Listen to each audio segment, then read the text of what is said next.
রাজনৈতিক দলের সঙ্গে প্রধান উপদেষ্টার দ্বিতীয় দিনের বৈঠক।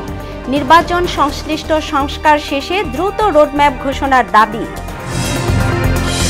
ডিসেম্বরের মধ্যেই জাতীয় নির্বাচন চাইলেন তারেক। গণতন্ত্র বাধাগ্রস্ত করতে চক্রান্ত চলছে, অভিযোগ বিএনপি নেতাদের। চানখারপুলে 6 জনকে হত্যার ঘটনায় 8 পুলিশ সদস্যের বিরুদ্ধে ট্রাইব্যুনালে অভিযোগপত্র দাখিল। জুলাই গণহত্যার আনুষ্ঠানিক বিচার কাজ শুরু। এবং 31 জুলাইয়ের মধ্যে এনবিআর অধ্যাদেশ সংস্কারের আশ্বাস সরকারের। আন্দোলন থেকে সরে গেলেন কর্মকর্তা কর্মচারীরা।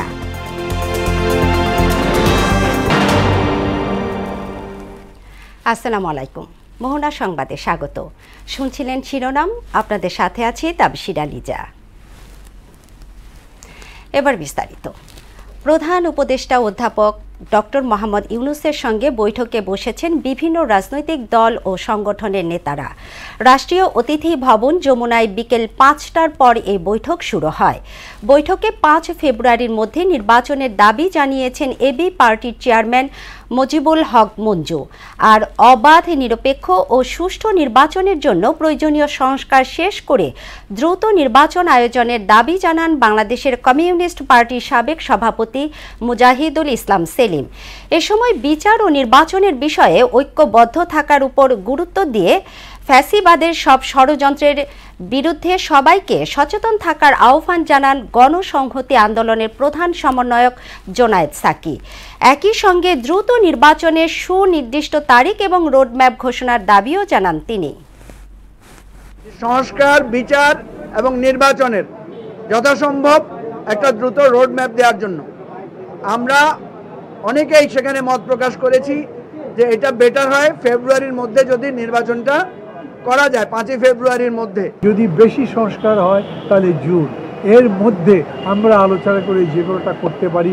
কিন্তু আমি লিখে দিচ্ছি, দরকার লাগলে পদত্যাগ পত্র হিসেবে লিখে দেব যে জুনের পরে কোনোভাবে এটা গড়াবে না, তার আগে নির্বাচন হবে। যদি আপনাদের রাজনৈতিক সদিচ্ছা থাকে, আগামী 1 মাসের মধ্যে যেসব প্রশ্নে ন্যূনতম ঐক্যমত আছে আমরা আলাপ আলোচনা করে, বোঝাপড়া করে একটা জাতীয় সনদ আমরা স্বাক্ষর করতে পারবো। রাজনৈতিক দলগুলোর দাবির পরিপ্রেক্ষিতে তারা মনে করছেন যে এখন কত দ্রুততম সময় সেটা করা যায় সেটা তারা গুরুত্বের সাথে বিবেচনা করবে। জনগণ ডিসেম্বরে সংসদ নির্বাচন দেখতে পাবে এমন প্রত্যাশা ব্যক্ত করেছেন বিএনপির ভারপ্রাপ্ত চেয়ারম্যান তারেক রহমান। প্রধান উপদেষ্টার সঙ্গে দেখা করে রাজনৈতিক দলগুলো নির্বাচনের সুস্পষ্ট তারিখ ঘোষণার দাবি জানিয়েছেন বলেও জানান তিনি। বিকেলে ন্যাশনাল পিপলস পার্টি প্রতিষ্ঠা বার্ষিকীর অনুষ্ঠানে তিনি এসব কথা বলেন। অন্তর্বর্তীকালীন সরকার প্রধানের সঙ্গে দেখা করে রাজনৈতিক দলগুলো আবারও জাতীয় নির্বাচনের তারিখ, দিন, সুস্পষ্ট দিনক্ষণ ঘোষণার দাবি জানিয়েছে। বিএনপির দাবি, আগামী ডিসেম্বরের ভেতরে জাতীয় নির্বাচন অনুষ্ঠিত হতে হবে। জাতীয় নির্বাচন অনুষ্ঠানের লক্ষ্যে জনপ্রশাসন, আইন শৃঙ্খলা বাহিনীর প্রয়োজনীয় সংস্কারের জন্য অন্তর্বর্তীকালীন সরকারের প্রতি বিএনপি সহ আমরা যারা একসঙ্গে রাজপথে আন্দোলন করেছি আমাদের সর্বাত্মক সমর্থন অব্যাহত রেখেছি। সুতরাং দেশে বিদেশে সম্মানিত, দক্ষ এবং যোগ্য ব্যক্তিত্ব অন্তর্বর্তীকালীন সরকার প্রধানের নেতৃত্বে জনগণ অবিলম্বে দেশের ইতিহাসের সবচেয়ে অবাধ, নিরপেক্ষ একটি জাতীয় নির্বাচন দেখতে পাবে। অন্তর্বর্তী সরকারের কয়েকজন উপদেষ্টা বিতর্কিত ভূমিকা পালন করছেন বলে অভিযোগ করেছে বিএনপি। গণতন্ত্র বাধাগ্রস্ত করতে একটি মহল চক্রান্ত করছে বলেও অভিযোগ করেন দলের নেতারা। রাজধানীতে আলাদা অনুষ্ঠানে তারা এসব কথা বলেন। আরও জানাচ্ছেন তানজিদ ভুইয়া। রাজধানীর সিডাপ মিলনায়তনে স্কুল অব লিডারশিপ আয়োজিত এক আলোচনা সভায় অংশ নেন বিভিন্ন দলের রাজনৈতিক নেতারা। বক্তব্যে তারা গণতন্ত্রের স্বার্থে জনগণের সরকার প্রতিষ্ঠায় গুরুত্ব আরোপ করেন। বাংলাদেশের জনগণের দিকে তাকান, বাংলাদেশের জনগণ কার দিকে তাকিয়ে আছে? পরিষ্কারভাবে আপনারা দেখবেন বাংলাদেশের জনগণ তাকিয়ে আছে বিএনপির ভারপ্রাপ্ত চেয়ারম্যান জনাব তারেক রহমানের দিকে। দেশের জন্য নির্বাচন এবং সংস্কার দুটোই চলমান প্রক্রিয়া। সংস্কার সংস্কার মতো চলতে থাকবে, সময়ের প্রয়োজনে নির্বাচিত সরকার জনগণের ম্যান্ডেট নিয়ে সেটা বাস্তবায়ন করবে, আর নির্বাচন নির্দিষ্ট সময় পর হবে। গণতন্ত্রের প্রশ্নে দেশের জনগণ কোনো আপোষ করবে না বলে মন্তব্য করেন বিএনপির স্থায়ী কমিটির সদস্য ডক্টর আব্দুল মঈন খান। গণতন্ত্রের প্রশ্নে আমি কোনো আপোষ করতে রাজি না।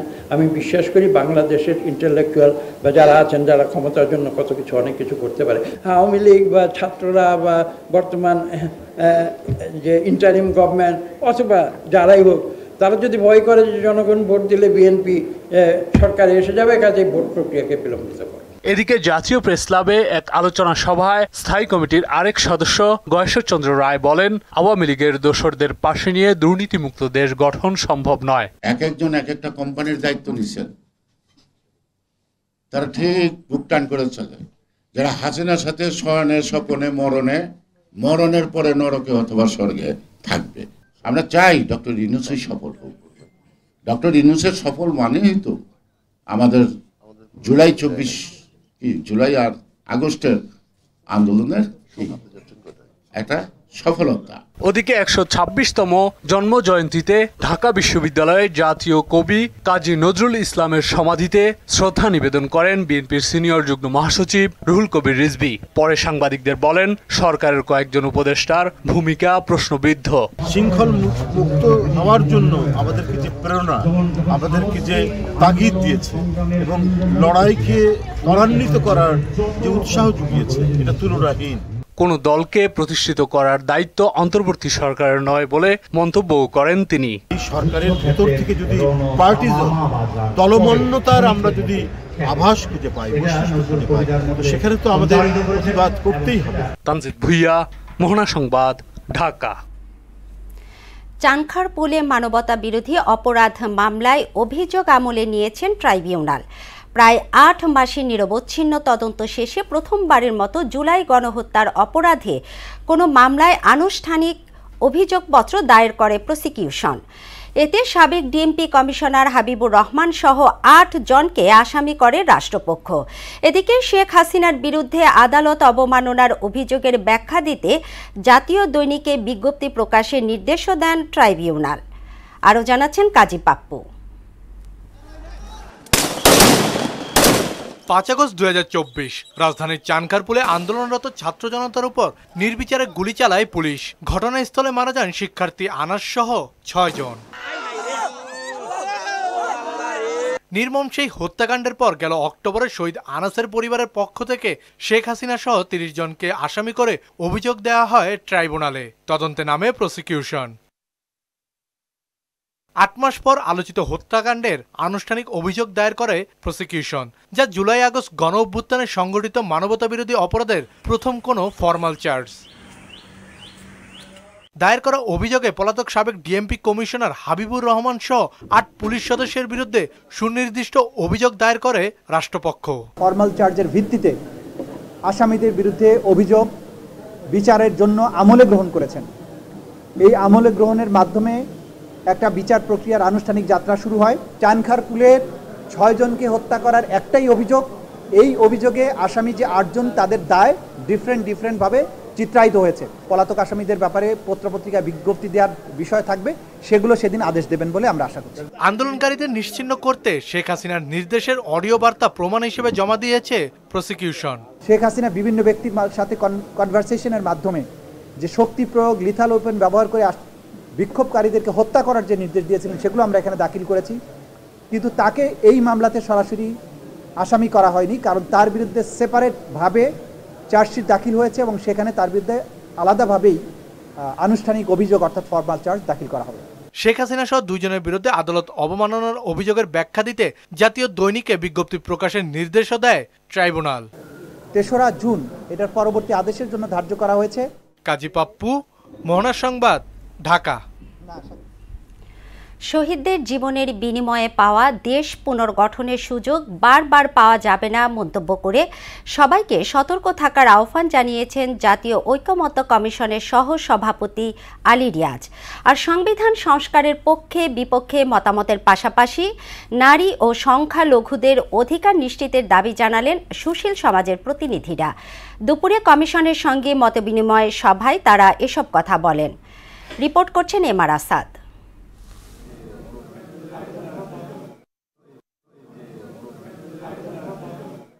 গেল 2 মাস ধরে 33টি রাজনৈতিক দলের সঙ্গে সংস্কার প্রতিবেদনের নানা বিষয়ে বৈঠক করেছে জাতীয় ঐক্যমত্য কমিশন। 13টি কমিশনের প্রতিবেদন নিয়ে কয়েকটি দলের সঙ্গে হয় একাধিক বৈঠক। চলতি মাসের মাঝামাঝি এ আলাপ শেষ হওয়ার পর রোববার কমিশন বসে সুশীল সমাজের প্রতিনিধিদের সঙ্গে। আলোচনায় অংশ নিয়ে সংবিধান সংস্কার, প্রধানমন্ত্রীর মেয়াদ, ক্ষমতার ভারসাম্য সহ বিভিন্ন বিষয়ে নিজেদের মতামত তুলে ধরেন তারা। সংবিধানে হাত দেওয়া উচিত হবে না। সংবিধান শুধুমাত্র পরিবর্তন বা পরিবর্ধন করতে পারে জনপ্রতিনিধি বা যারা নির্বাচনের মাধ্যমে নির্বাচিত হয়ে আসে। এতে হাত দিব বলেই আমরা এখানে এসেছি। সংবিধান আমাদের কাজ দেয় নাই, এটা ফেল করেছে, অকেজ হয়ে গেছে এবং ওটাকে অমান্য করেই বিপ্লব হয়েছে। এটা নাজিল হওয়া কোনো কিতাব নয়। সুতরাং আমি বিস্মিত হইলাম উনি যখন বললেন যে এটা বাদ দিয়ে যা কিছু করেন। আমি শুধু রাজনৈতিক দলগুলোকে একটাই প্রশ্ন করতে চাই যে গণমাধ্যম যে অবস্থায় আছে সেই অবস্থায় যদি থাকে তাহলে কি আপনারা নির্বাচনটাও ঠিকমতো করতে পারবেন? রাষ্ট্র সংস্কারের সুযোগ কাজে লাগিয়ে জাতীয় সনদ তৈরির কথা জানান ডক্টর আলী রিয়াজ। আমাদের লক্ষ্য হচ্ছে একটি জাতীয় সনদ তৈরি করা, যেসব বিষয়ে রাজনৈতিক দলগুলোর মধ্যে, রাজনৈতিক শক্তিগুলোর মধ্যে এক ধরনের ঐকমত্য প্রতিষ্ঠিত হবে। এর বাইরে যেগুলো থাকবে আমরা সেটা জনগণকে অবহিত করব যে এসব বিষয়ে ঐকমত্য প্রতিষ্ঠা করা যায়নি।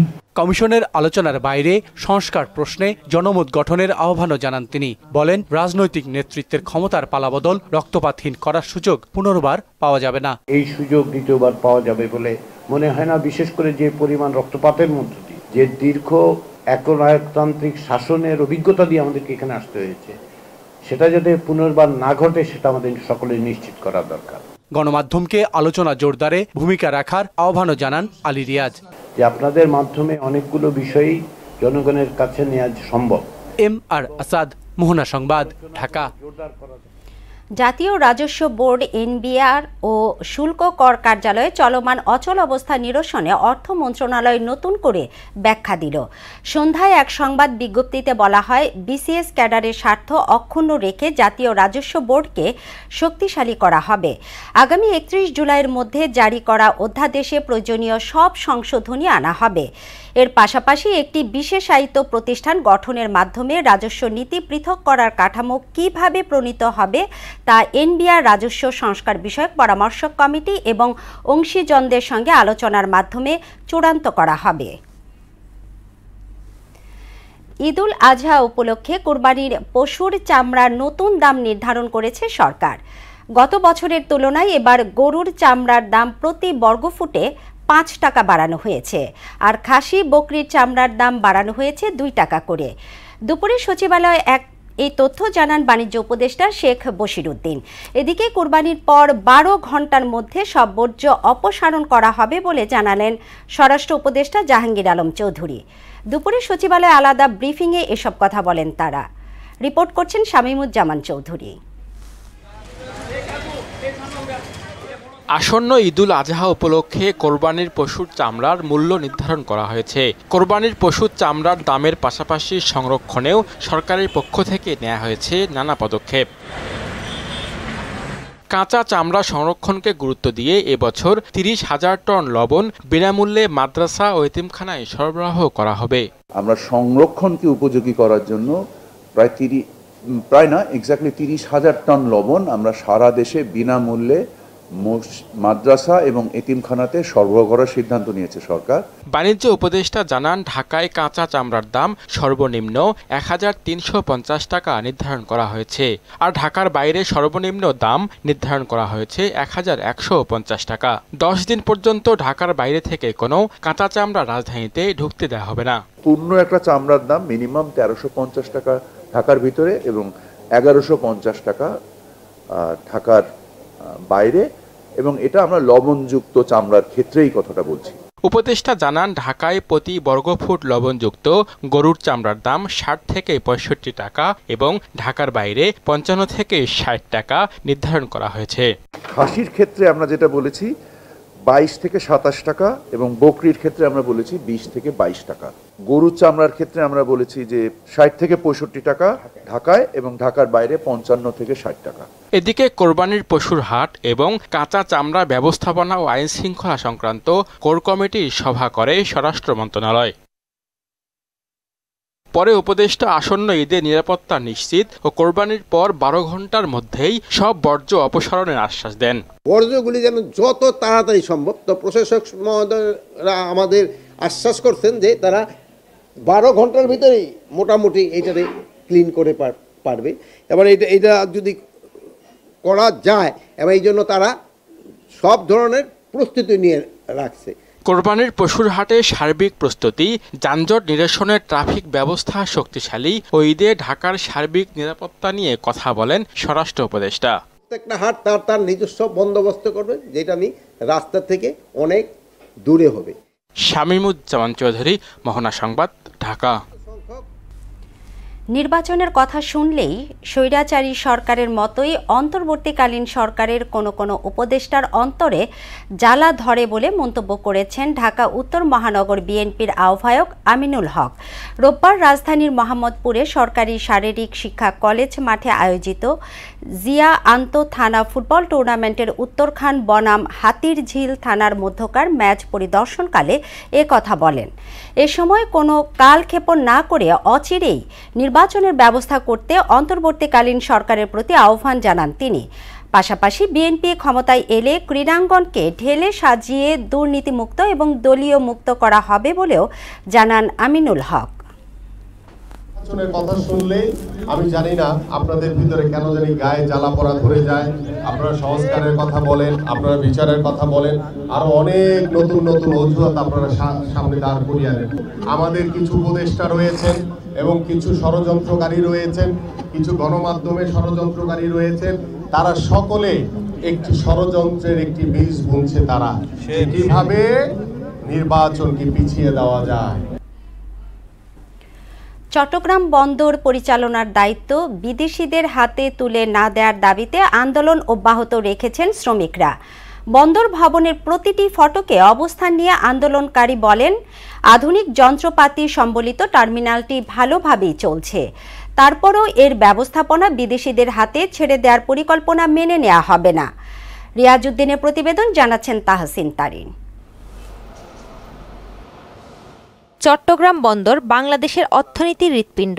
বন্দরের নিয়ন্ত্রণ বিদেশিদের হাতে তুলে দেওয়ার প্রতিবাদে শনিবার সকাল 10টায় বন্দর বয়েজ স্কুলের সামনে শ্রমিক কর্মচারীরা বিক্ষোভ মিছিল ও সমাবেশ করেন। আমরা স্পষ্ট ঘোষণা দিতে চাই, দেশি বিদেশি কোনো কিছু বুঝি না।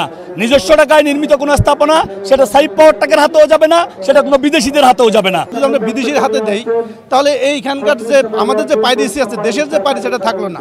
9 মিটার ড্রাফটের জায়গায় 18 মিটার ড্রাফট। তারপরে আমাদের যে যানজট, সেই যানজটের যে সমস্যা, সেটা কখনো কোনো বিদেশি এসে এই সমস্যার সমাধান করতে পারবে না। সমাবেশে বক্তারা বলেন, বন্দরের সক্ষমতা রয়েছে দেশীয় ব্যবস্থাপনাতেই। বিদেশি অপারেটর আনা হলে লাভ বিদেশে যাবে, ক্ষতিগ্রস্ত হবে দেশ। ষড়যন্ত্র করছেন এনসিটিকে নিউ মোরিং কন্টেইনার টার্মিনাল, যেটা দুবাই ভিত্তিক একটি অপারেটরকে দেওয়ার ষড়যন্ত্র করছেন। শ্রমিক নেতাদের অভিযোগ, আধুনিক যন্ত্রপাতি ও প্রশিক্ষণ থাকা সত্ত্বেও পরিকল্পিতভাবে চট্টগ্রাম বন্দরকে বিদেশি বহুজাতিক কোম্পানির হাতে তুলে দেওয়া হচ্ছে। কোনো অবস্থাতেই আমাদের শরীরে এক বিন্দু রক্ত থাকতে চট্টগ্রাম বন্দরের সিসিটি এনসিটি সহ গুরুত্বপূর্ণ স্থাপনা আমরা বিদেশিদের হাতে তুলে দিতে কোনো অবস্থাতেই আমরা দিব না। প্রতিদিন হাজার হাজার কন্টেইনার হ্যান্ডেল হয় চট্টগ্রাম বন্দরে, আর তা সফলভাবে সম্পন্ন করেন দেশীয় অপারেটররাই। আন্দোলনকারীদের প্রশ্ন, তাহলে বিদেশি অপারেটরের প্রয়োজন কেন? তাহসিন তারিন, মোহনা সংবাদ। জিনের বাদশা প্রতারক চক্রের 3 সদস্যকে গ্রেফতার করেছে police bureau of investigation PBI. প্রবাসীর স্ত্রী ভুক্তভোগী রহিমা বেগমের অভিযোগের ভিত্তিতে পিবিআই ঢাকা মেট্রো উত্তর উদ্যোগে ঢাকা, গাজীপুর ও নারায়ণগঞ্জ থেকে আসামিদের গ্রেফতার করা হয়। এ সময় তাদের কাছ থেকে 4টি মোবাইল ফোন, লোভনীয় বিজ্ঞাপনের ভিডিও, ছবি এবং বিকাশে কোটি কোটি টাকা লেনদেনের তথ্য প্রমাণ পাওয়া যায়। সকালে আগারগাঁওয়ে পিবিআইয়ের উত্তর কার্যালয়ে এক সংবাদ সম্মেলনে দায়িত্বরত অতিরিক্ত উপ পুলিশ কমিশনার মোহাম্মদ এনায়েত হোসেন মান্নান জানান, আসামিদের জিজ্ঞাসাবাদে জানা যায় প্রকাশ্যে ইউটিউব চ্যানেল এবং বিভিন্ন টিভি চ্যানেলে বিজ্ঞাপন দিয়ে প্রতারণার ফাঁদ পেতে হাজারো মানুষকে বোকা বানিয়ে কোটি কোটি টাকা হাতিয়ে নেয়। এই প্রতারক চক্রের খপ্পরে পড়ে 10,20,000 টাকা খুইয়েছিলেন এবং সেটাই ছিল তার মামলার বিষয়বস্তু। কিন্তু আমরা তদন্ত করতে গিয়ে এবং এই আসামিদেরকে গ্রেপ্তার করে তাদের স্বীকারোক্তি মর্তে এবং তাদের দেওয়া অন-64-এ যে নিজেদের সম্পৃক্ত করে যে কোর্টে দেওয়া যে তথ্য, সেই তথ্যগুলো, সেই উপাত্ত আমরা পর্যালোচনা করে দেখে এই প্রতারণার ফাঁদে ফেলে কোটি কোটি টাকা মানুষের লোপাট করেছে। সরকারি চাকুরি অধ্যাদেশ 2025 এর খসড়ার প্রতিবাদে টানা দ্বিতীয় দিনের মতো বিক্ষোভ করে বাংলাদেশ সচিবালয় কর্মকর্তা কর্মচারী সংযুক্ত পরিষদ। রোববার সকাল থেকে সচিবালয়ের ভেতরে শত শত কর্মকর্তা কর্মচারী দপ্তর ছেড়ে নেমে এসে বিক্ষোভে অংশ নেন। বিক্ষোভে অংশগ্রহণকারীরা জানান, প্রস্তাবিত অধ্যাদেশে এমন কিছু ধারা সংযোজন করা হয়েছে যা তাদের অধিকার ক্ষুণ্ণ করবে এবং চাকুরির নিরাপত্তা হুমকির মুখে ফেলবে। বাংলাদেশের মোটরসাইকেল খাতের পথ প্রদর্শক রানার অটোমোবাইলস পিএলসি নিয়ে এলো দেশের বাজারে পরিবেশ বান্ধব এবং বিশ্বের 1 নম্বর ইলেকট্রিক স্কুটার ব্র্যান্ড ইয়াদিয়ার বেশ কয়েকটি scooter. Bangladesh China friendship conference সেন্টারে এর আনুষ্ঠানিক উদ্বোধন করা হয়। ইতোমধ্যে রাইডারদের কাছে জনপ্রিয় ইয়াদিয়া T5, M6 রুইবিন ও G150P সহ আরও আধুনিক ও আকর্ষণীয় নতুন দুটি ইলেকট্রিক স্কুটার মডেল GT60 ও EHS 200 এর সাথে সবাইকে পরিচয় করে দেওয়া হয়। আন্তর্জাতিক প্রসঙ্গ। মালয়েশিয়ায় অনুষ্ঠিত হতে যাচ্ছে আসিয়ানের 46তম সম্মেলন। এবারের সম্মেলনে আসিয়ান কমিউনিটি ভিশন 2045 এর আনুষ্ঠানিক ঘোষণা আসার কথা রয়েছে। এটি 20 বছরের একটি রোডম্যাপ যা দক্ষিণ পূর্ব এশিয়াকে অর্থনৈতিক, রাজনৈতিক এবং সাংস্কৃতিকভাবে একীভূত করার কৌশল নির্ধারণ করছে। এছাড়া প্রযুক্তি, বিনিয়োগ, জলবায়ু পরিবর্তন মোকাবেলায় করণীয় নির্ধারণ এবং বিশ্বব্যাপী সুশাসনকে অগ্রাধিকারকে কেন্দ্র করে গৃহীত হতে পারে 4টি নতুন কৌশলগত পরিকল্পনা। রাজধানী কুয়ালালামপুরে 26 এবং 27 মে অনুষ্ঠিত হবে এবারের সম্মেলন। এতে সভাপতিত্ব করবেন সংস্থাটির বর্তমান চেয়ারম্যান এবং মালয়েশিয়ার প্রধানমন্ত্রী আনোয়ার ইব্রাহিম। খেলার খবর, ক্রিকেট। মিয়ানমারে এশিয়ান কাপ বাছাইয়ের আগে এ মাসের শেষে জর্ডানে ত্রিদেশীয় টুর্নামেন্ট খেলবে বাংলাদেশ জাতীয় নারী ফুটবল দল। সফরের জন্য বাফুফে ঘোষিত 23 সদস্যের চূড়ান্ত দলে জায়গা পেয়েছেন কোচ পিটার বাটলারের বিরুদ্ধে বিদ্রোহ করা 9 ফুটবলার। আগামী 31 মে জর্ডানের বিপক্ষে ম্যাচ দিয়ে ত্রিদেশীয় টুর্নামেন্ট শুরু করবে বাংলাদেশ। সবকিছু ঠিকঠাক থাকলে টুর্নামেন্টে অংশ নিতে সোমবার সকাল 10টায় জর্ডানের বিমান ধরবে তারা। এই টুর্নামেন্ট শেষেই এএফসি নারী এশিয়ান কাপ বাছাই খেলতে মিয়ানমারে যাবে বাংলাদেশ। শেষ করছি মোহনা সংবাদ, তবে যাবার আগে শিরোনামগুলো আরও একবার। বিভিন্ন রাজনৈতিক দলের সঙ্গে প্রধান উপদেষ্টার দ্বিতীয় দিনের বৈঠক। নির্বাচন সংশ্লিষ্ট সংস্কার শেষে দ্রুত রোডম্যাপ ঘোষণার দাবি। ডিসেম্বরের মধ্যেই জাতীয় নির্বাচন চাইলেন তারেক।